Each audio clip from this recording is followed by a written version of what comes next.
Good morning, it's Brian. It is the Art of Startup War. And as everybody who listens to this podcast knows, this is Expert Dojo's way of being able to showcase the entrepreneurs that we have invested in, who we believe are trailblazers and going to break through on a huge, huge, huge way. We have a variety of different industries, but none excite me more than the financial banking industry that is old and broken and nothing has been done in years and years and years, and it has a tremendous amount of opportunity. So we're going to talk about how new banking is going to change the way consumers and businesses actually make money from their banks, as opposed to having to pay money to them all the time and get very little from it. We're going to talk about how that can also help to get goods and services at lower costs, how money can be managed better, and all the way across the gambit to provide a better consumer experience within the financial space. So to tell us all of that, I want to bring on Erno from Benjamin, who we at Expert Dojo had the pleasure of investing in only a couple of short months back. Erno, welcome to the show.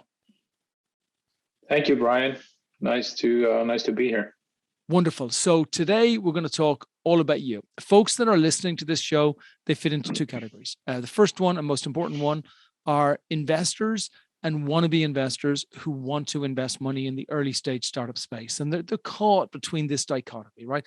On the one side of it, they know that if they invest in the right startup at the right valuation, which is like 10 million or sub, and that company then turns into $1 billion company, they can make 100 times plus returns. Like literally, there is no other investment vehicle that is legal that allows you to make returns based on using logic as opposed to some kind of hype to actually get you to that type of place. So on one side of it, that's beautiful, right? On the other side of it, it's super early. And because it's early, they want to be able to check lots of points to see, have other investors invested in this? If they have invested in this, why have they invested in this? Where does the company look for, like, from a team perspective? Where does the company look like from a traction perspective? How about the product fit? What are the customers telling us about the product fit? And what are the chances of this company continuing to raise money on the subsequent rounds, right? And that's what I'm hopefully trying to cover today. For me, myself, as you very well know, I was and I'm convinced, because we at Expert Dojo, as an institutional investor, invested money into your company, and we're very, very happy to do so. But I just want to share your truth with everybody today, so everybody else can have the opportunity of seeing the same Benjamin that we saw before. So would you mind kicking us off by talking a little bit about the genesis of the idea? Like, what was it that, not so much that told you that the banking system was broken, because I think even my kid knows that.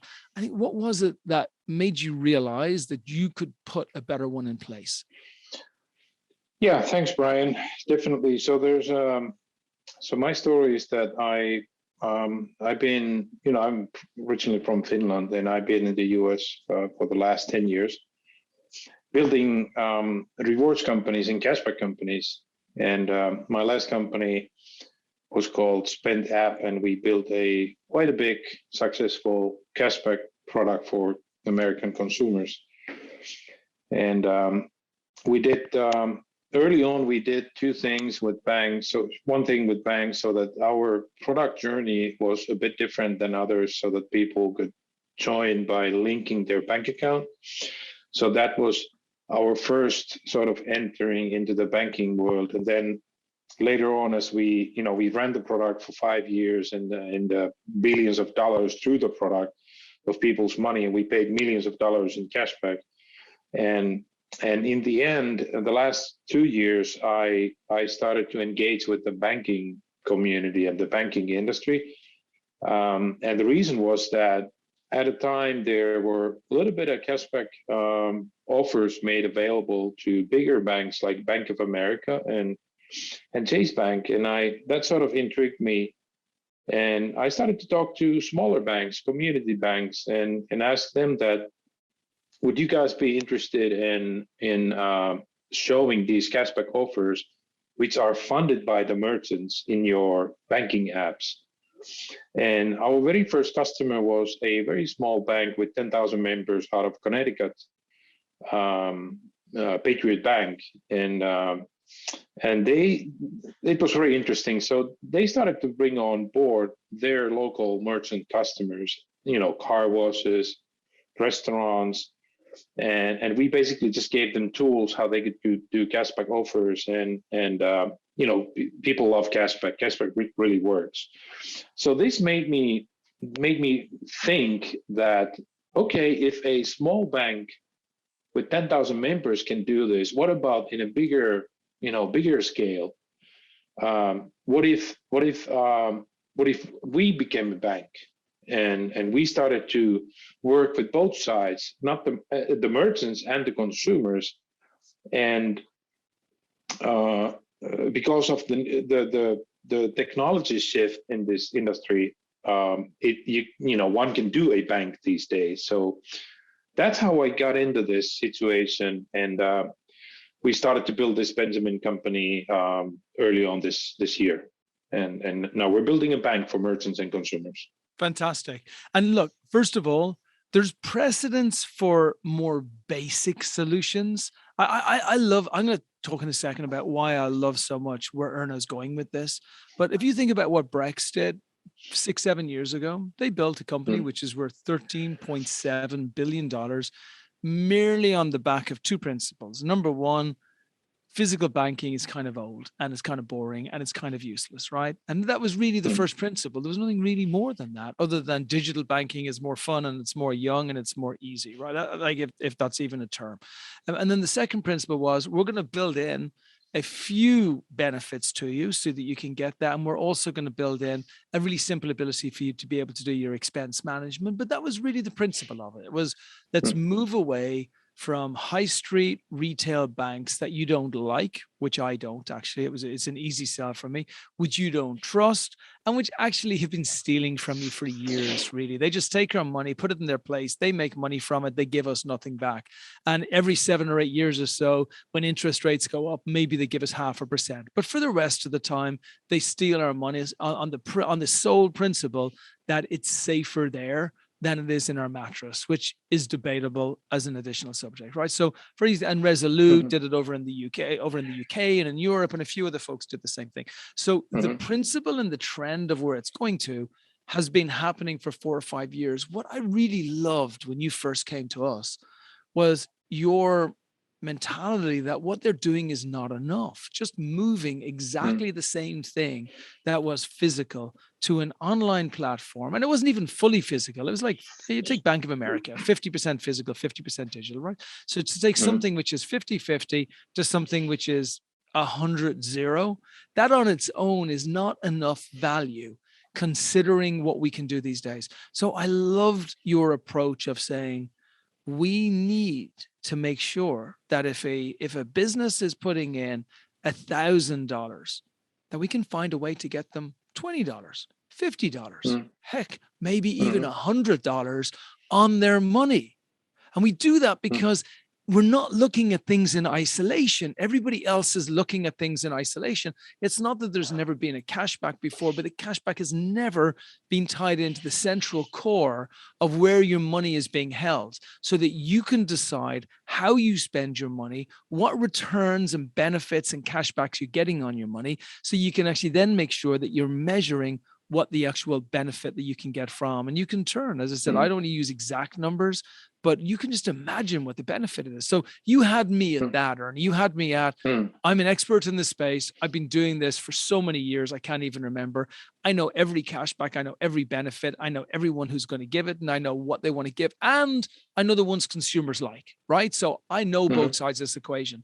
So you had me at that. And then you definitely had me on the whole, don't you think that consumers and businesses want to get more than they had before? I suppose I'll add one other comment in just for conversation, and then I would love to get your feedback on all of this. And that's that over the last 10 years, digital marketing has stopped working. Like, it just stopped, right? Because there's too many people doing digital marketing, and the consumers haven't increased in size, but the amount of businesses have increased in size, and the amount of money that they spend has increased. So now it's so noisy out there that if you just put a general digital marketing ad out, God bless you if you're going to think you're going to get an ROI in your money. So your view was, we're going to combine marketing for companies, And we're going to give them a very simple way to market in a way whereby the cost is massively efficient for them. We're going to give consumers a way that they can multiply the amount of money that they have in their bank based on the savings that they can make from products that they want to buy anyway. And we're going to give a convenient service where we can keep people's money in a safe place. So first of all, how close am I to being 100% right? And fill in the gaps if I'm not. And then just talk to me a little bit about where you see this, how it's evolving from where you first imagined it. Yeah, absolutely. I'll give you a little bit of backstory to this.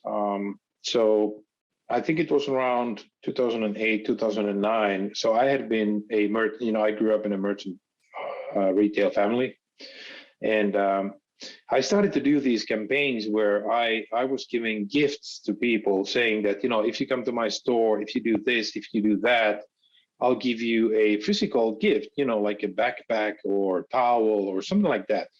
Promotional gift, and that worked, and then I started to think that, okay, this is never going to scale.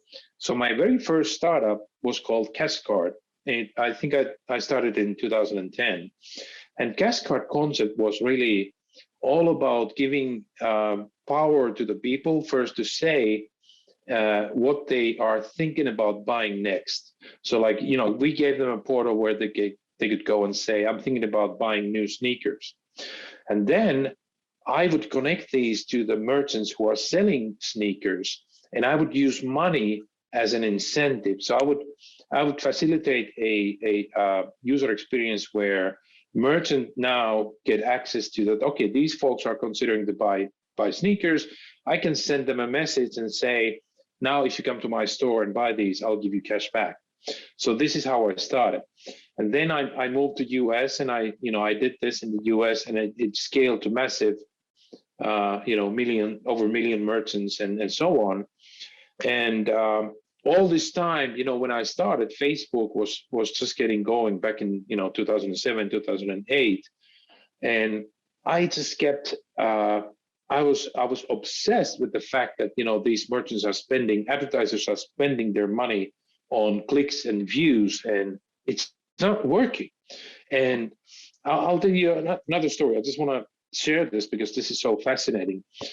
So we had a car dealer, and car dealer had, we had 100 people who were interested in considering to buy a new car, right? And then we sent them a text saying that if you now come to the store and do a test drive of this new car, we'll give you $20. Guess what happened? 90 out of the 100 people came in, and they ended up selling 8 cars. Wow. So that was a wow moment for me to realize that, people really go after these incentives.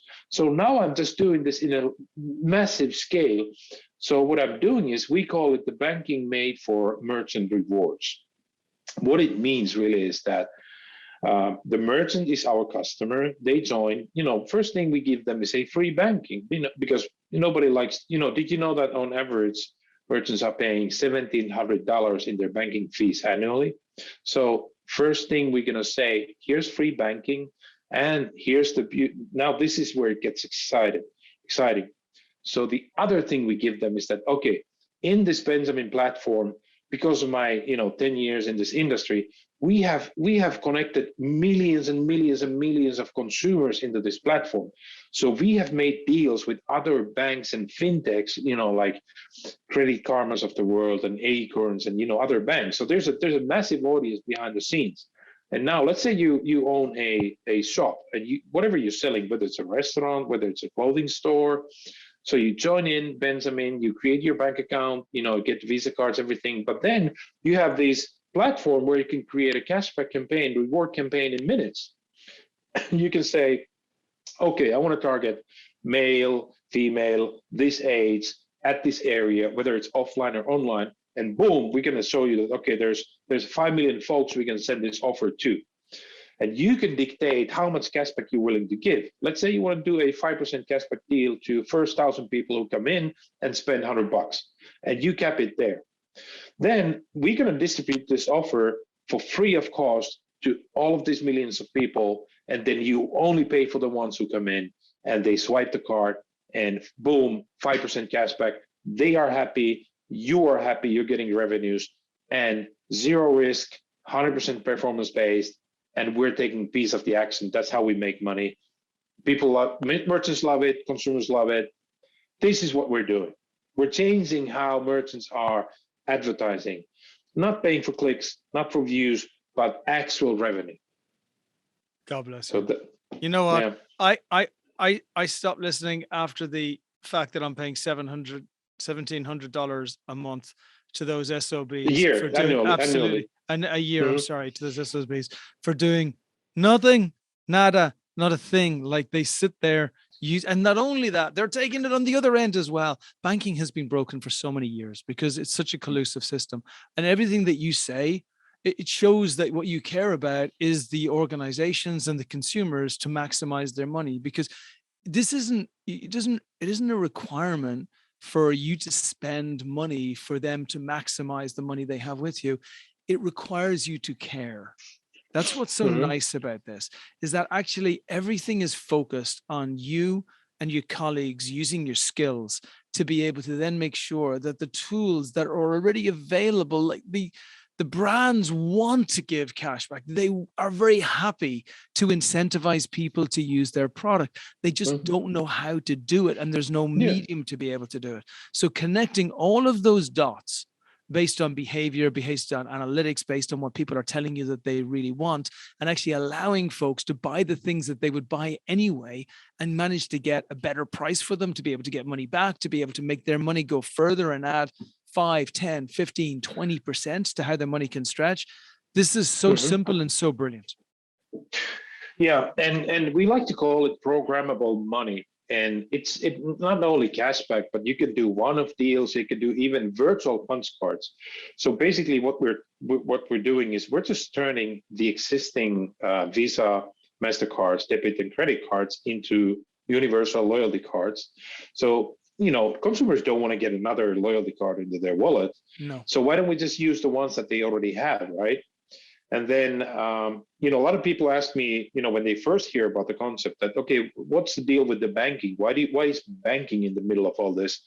So I was like, okay, let's think about what we do when we shop, when we actually purchase something. We're always spending money, right? Whether it's a restaurant, whether it's a store. So money is in the center of everything. And in order to do this efficiently, you need to think like on a bigger scale here, that, okay, what if I like to call it banking powered rewards platform. That's one of my favorites. So that, because the banking is in the middle, the merchant banking and the consumer banking, we just connect them and facilitate tools in between where they can move this money between each other. That's really what's going on here. Yes. And that's amazing. And there's we all know coupons, and America has been running on coupons for decades, and it's one of the biggest industries.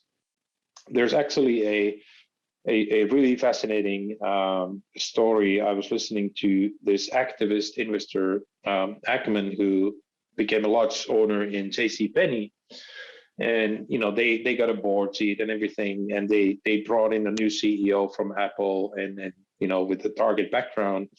But one thing they didn't realize, and that they failed, was that the new CEO wanted to forget about all these coupons and discounts, and they had all these JCPenney's, thousands of locations, and they made them really nice retail locations. And the new CEO, because of the Apple background, I don't remember his name, but I'm sure you can check it online. So he thought that, let's give people always the best price. Like, let's forget about the discount coupons. And guess what happened? People stopped. They lost business. Their revenues declined, because this is how people think. Every time they see a discount, they're like, okay, I want to go there. In fact, in my last company, we did some very interesting testing. So we put 1% cashback to Starbucks and Amazon, and it blew my mind. 1% cashback only totally moved the needle on people's behavior, because we get all this data. So we saw double-digit growth on people's behavior, going to Starbucks, even going to Amazon. Just 1% cashback. Because it's in how their we heads, think. It's how we think. yeah, It's how we think. Because what yeah, you're speaking to a bank which caters for people's behaviors rather than a hmm bank that caters for people that hold money for other people. It's very different, right? And people's behavior is very straightforward. I like my chai lattes. If I walk past a Starbucks or somewhere else and it goes, Brian, and all the Brians out there is now $1 off a chai latte, but you have to have one in the next hour.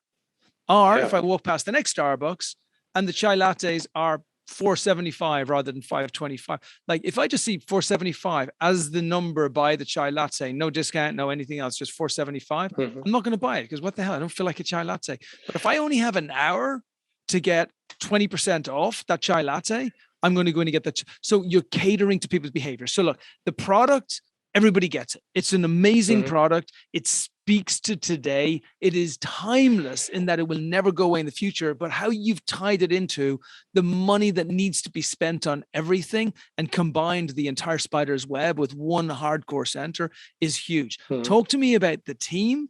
Talk to me about who you've brought in with you. And then I want to talk hmm about the traction because it's fascinating how you've built hmm up a wait list as quickly as you have. Yes, definitely. So we have a small team. My co-founder Shlomi Haibi is an Israeli entrepreneur. I met Shlomi in New York, and Shlomi has been in the advertising business as well, and he's built 6 or 7 companies, and his last company was called Jing. So if you go check it out online, jing.com. He sold that company, and what that company was doing, it was basically an AI-powered messaging for publishers like Forbes and New York Times, so that they could, in real time, they could communicate better to their audience that there's an article that you might like. So he comes from that background, and by the way, I do find it really fascinating to work with Israelis. So early on, when I first came to America, I quickly realized that I did my research, and I realized that there's a lot of Israeli successful entrepreneurs, Huge and amount. and there's a very similar mindset. Finland and Israel are both small countries. We both have our kind of a history with wars and such. So it's a very similar mindset, and I just we make a great team. We work hard, and we are resilient, and we just keep on finding the ways how we can get things done. We don't give up. Yeah. And then we have Jarkko, who's a Finnish young entrepreneur who's doing all of the marketing, who's done his magic with our wait list, which has blown away in the last 2 weeks since we started it. I'm a bit more experienced. I'm almost 50 years, and so is Shlomi. So we're not young kids anymore. But I wanted to bring in younger CMO to our core funding team, and the reason is obviously because these younger kids, they understand how consumers' behavior, all this social media, etc. Mm-hmm. So I wanted to combine like our expertise, our experience with younger people, and then obviously we have a small team of design. We have one designer, we have a few coders, and very small team. And obviously our plan is to go big, and by the 3rd year we should have a headcount about 150 people, which is not crazy, but if you compare it to legacy banks, they are thousands and thousands of people. You look at successful companies, neobanks, they don't have more than a few hundred people. Probably Brex might have 1,000 or so. Mm-hmm. So that's kind of where I see this going, and we really want to focus on customer support. So we want to be there, and this is, by the way, touching to the waitlist too. So we want to be there when people they have a question. So let's speak about traction. So we've been bootstrapping this company, and we sat down, and it's like, okay, how do we get this going? How do we get some traction? And Jarkko came up with this idea that, why don't we make this product really viral, so that let's put the power into people's hands. Let's say if you bring your friend here, we'll give you a little bit of money of the rewards that is happening. So the merchants are paying for the cashback, so we could take a tiny bit of that and we can reward you if you bring your friend. Okay, then we can do the same thing if you bring in your favorite merchant, and we can do some magic behind the scenes with data, so that we can configure things in a way that, Brian, if you go to your, I visited in Santa Monica at your office, and let's say if you go in the next 2 weeks, if you keep going to that, let's say that there was a chocolate cheesecake factory next to your office, we see that you go there for the fourth time in a time period. We're going to prompt you, say, hey Brian, we see that you like this merchant. You want to invite them to Benjamin? We'll give you money for that. So this is what we're going to do. What we're doing, and this is how we started to build our wait list. We started a competition amongst people that everybody who joins the wait list, there's money to be shared. We put a little bit of money into as a seed money there, and then everybody who joins the wait list, the pot will actually grow by $1 per head. Nice. And guess what? Happened? It just it blew up into 2 weeks. Now we're pushing like 10,000 signups in just 2 weeks with no marketing money. So we don't have advertising budget to do that. So it's growing virally. And that's really the nature of this whole product, that both parties, consumers can invite their friends. And by the way, I know you and we spoke about the influencers. So influencers, think about influencers. When they realize that, hey, they have a massive, millions of followers who are all shopping, and they can start inviting those folks and earn piece of their action. That's, they're going to love this. That's huge. Like if you have an influencer that has 5 million, 10 million, 20 million followers, they're like, the only thing they're trying to do is work out how can we engage our followers so we can make money. And there are 2 or 3 levels of making money, of which yours is by far the best. You got the first one, which is, hey man, I got a gig, or woman, I got a gig. I'm going to pay you $5,000, $50,000, 500,000. And they're like, okay, cool. Thank you very much. But then it's gone. It's won and it's done. And they have to go back out to the market again to find somebody else to give them a gig. The second way is they might say, hey, I would like you to actually sell something to your people, and we'll give you a little bit of a commission on top of that. And again, it's one and done. They might make some money on it. It might go well. It might not go so well. What's beautiful about what you're doing is you're saying you can make money on every single transaction that can possibly happen with your user base forever. No one and done. One and one and one and one and one. That's the gold of the influencers, and not just the influencers. It actually democratizes. We're going to get to the investment side in a second, where I love that you've democratized that entire process as well. But really, everything throughout the platform is democratizing it all. You're saying to brands, we want to give you access to people, and we don't want to hold you hostage like one of the social media giants that force you to pay more and more and more and more and more until you can't afford to advertise anymore. Hey, consumers, we're not just going to take your money and hold it here and make a ton of money off it ourselves and then charge you with sneaky little charges through the year, so your free banking is the furthest thing away from free. We're actually going to help you make money. And by the way, did we mention we don't care if you're a big person that's got a ton of money or if you're a small person that's got a little bit of money. You all get to make more money off the money that you have than you ever would have before, because we're combining everything at source.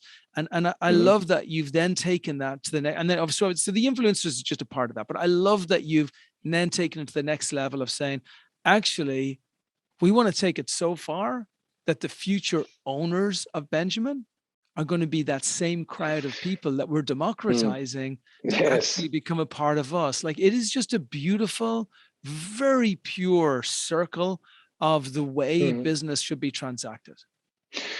Yeah. So, obviously we're going to need a lot of money to build all this, and we're raising money. But what we did in the last couple of weeks, for me,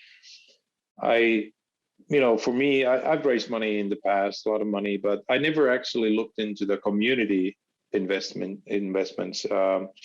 Which was made available. I think it was Barack Obama who had Mm-hmm. the bill passed that, there's a non-accredited investors, like, regular people can invest into startups that they like.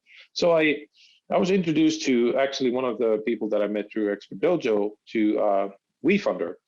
And I took a look at it and I was like, okay, this is interesting, and let's start doing this. And we set up our campaign. It's still private mode. So we did first approach to our friends and family, and a lot of excitement. We've gotten 20 investors in just the first 10 days. And some small, some folks are investing smaller checks, but some bigger checks as well. So again, because we need to be creative. So we sat down with the team, and it's like, how can we do this, like make this interesting? So we thought about this idea that why don't we create something like a club, Benjamin? So like like a privileged club, kind of like owners club. So Nice. yes, so everybody can, there's limited. This is I'm so excited about this. So Club Benjamin, the first, we're issuing 1,110 special cards. Perfect. That only this amount of I cards, like it. okay? Yeah. And these cards come with special perks, so that if the basic that everybody can get Benjamin card always has 1% cash back, and but with that card you don't necessarily earn money from your friends' rewards. But if you join the Benjamin Club and you invest even a little bit of money, $300 is the minimum level, you get access to Benjamin Club special cards. So there's a gold card, there's a platinum card, there's a diamond card. The diamond cards, there's only 25 of them ever going to be. 25 cards ever only. And we already sold 5 of them in the first day we introduced this idea. So you go to WeFunder, you invest whatever amount you can invest, and then there are tiers that you unlock one of these cards, and that's how you become an owner. You join the Benjamin Club, and you get all these massive cash, even more cash back than other folks. You get we're gonna throw in some vanity perks as well. You get to meet us, you can hang out with us. We're gonna do events like I'm a big hockey guy. I used to play hockey, so we could go to Rangers game in New York, something like Fantastic. that. We can get you. I know how to get you lounge access at the airports. Like normal people, unless you have American Express, you don't necessarily get access to a lounge at the airport. So we can throw that in too.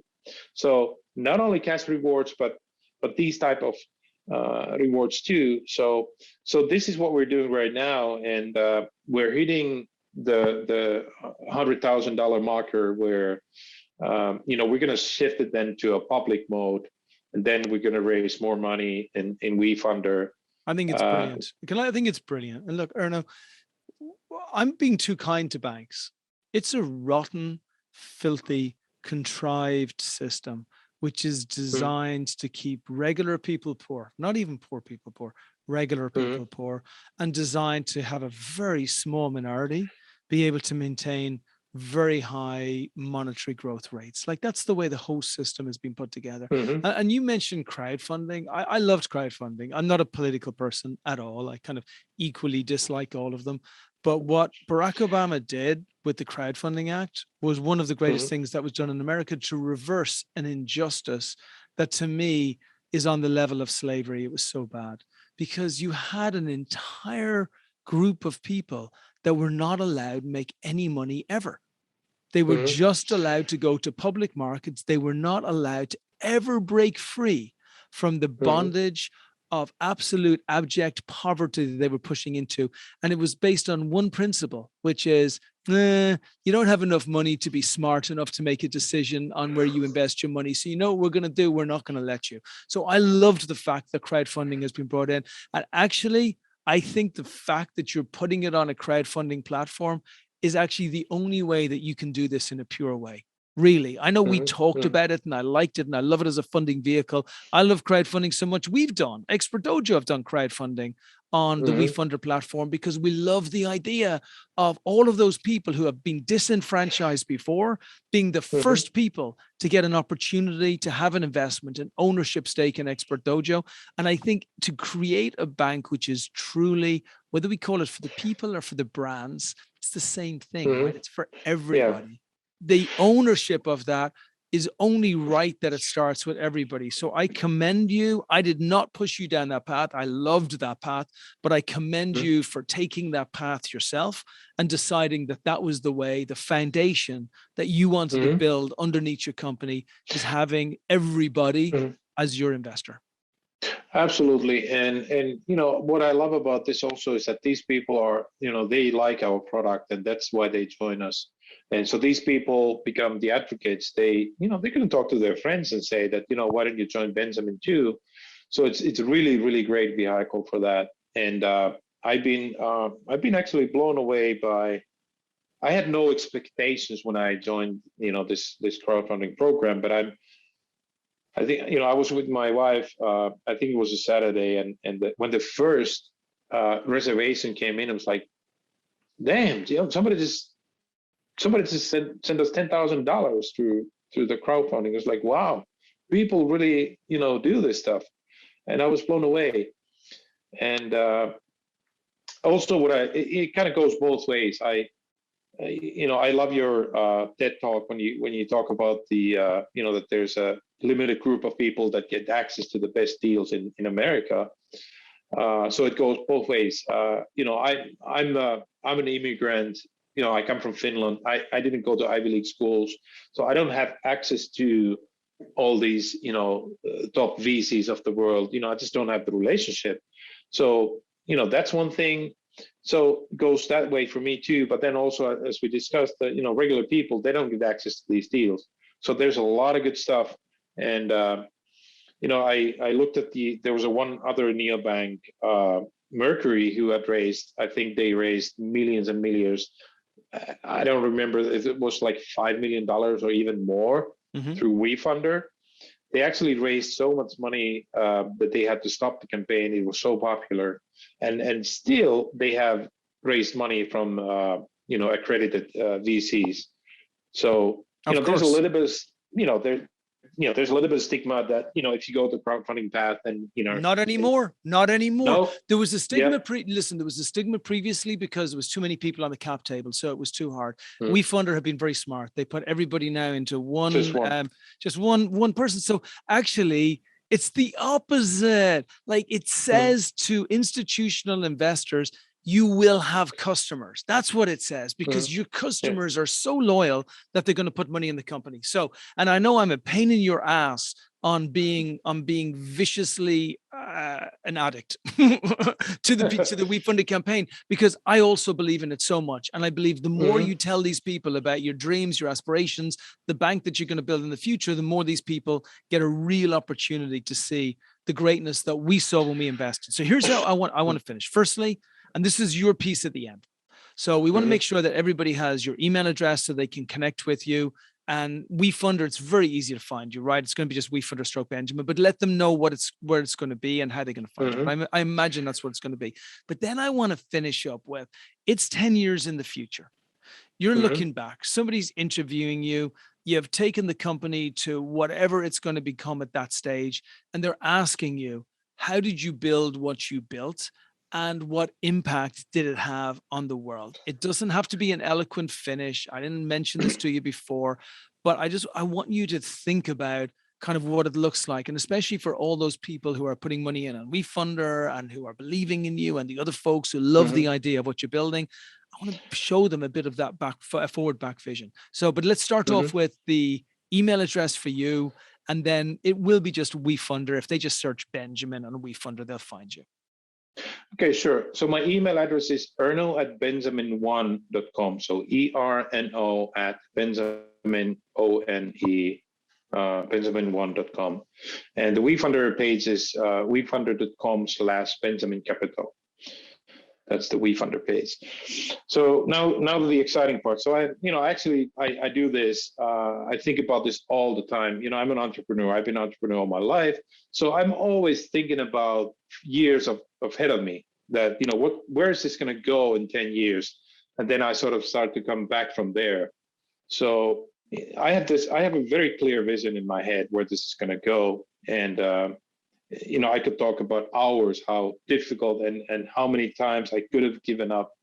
And so, but where I see this is going to be in 10 years, first of all, I think this will be a massive, widely spread, product that people love, both consumers and the merchants, and then also the brands. So it's going to connect all these folks into one sort of community where people are not, now it's all in different silos. Like here's the bank. The bank has been there, the bank is all about money, and I hate to say this, but grabbing people, making a lot of money, and then people are left outside of everything, and they are the ones who are paying the bills, right? So I want to bring all these folks into one community where they are in sync, so that, I'm working hard for my dollar. I go to work, I get my paycheck. I want to stretch that dollar. I want to get the benefit. The money cannot be going to these massive advertising companies like, Facebook of the world. That money that these companies are spending should be going into the pockets of these consumers who are their customers. This is what I want to change. The money not going to, Facebooks of the world, but to people's pockets, because these companies are. I don't remember the numbers out of my, but we're talking about billions and billions and billions of dollars in advertising spent, right? So imagine if we can shift just a little bit of that money into going to people's pockets. This is where I see that we're going to be in 10 years. And as a company, we're definitely, we have IPO'd, and we have gone. I'm really benchmarking Brex, and I've carefully studied how Brex has gone from Y Combinator, $120,000 check first at $2 million valuation, then they go up to 7 million raise, 50 million valuation, and so on. So I want to build a path that we make sure that we have enough money to grow fast, go big, and then eventually we might do an IPO. And we've here's the interesting part. So because we get a piece of the action, we start to make a lot of money fast. So we did our 3-year financial estimations, and we were looking at it with my co-founder, and it was like, okay, this looks really good, even like ridiculously good, too good. It's like, what are we going to do? Like, how are we going to go to and say to investors that, look at the numbers, this is, we're going to hit profitable, in just a few months. So my strategy is that we need to raise money so that we have a war chest, so that we can grow fast, we can go big, so we can potentially do acquisitions. We see interesting companies, we can acquire them, as we grow. So we want to grow fast, go big, and in the end, we want to be a community, bringing together the merchants, the brands, unlike it is now in silos. So that's brilliant. And obviously we're changing how, I had a conversation, very good conversation with one of the prominent VCs in New York City, and they asked me that, what is my vision really? And I said, I want to change how advertising is done, like we talked about here, and they loved it. They thought that we're just making yet another neobank like everybody's doing. No, this is different. We're changing how advertising is done. But then to your other point that, all the struggles, and, I've done many companies in my life, and, and I do have an athlete background. I mean, when I was a kid, I don't know where I got it, but I have this mindset where I can, first of all, I hate being second. I hate losing. And I remember being a small kid in Finland. Everybody plays hockey in Finland. So I set my goal to play in the National Hockey League from, when I was a little kid.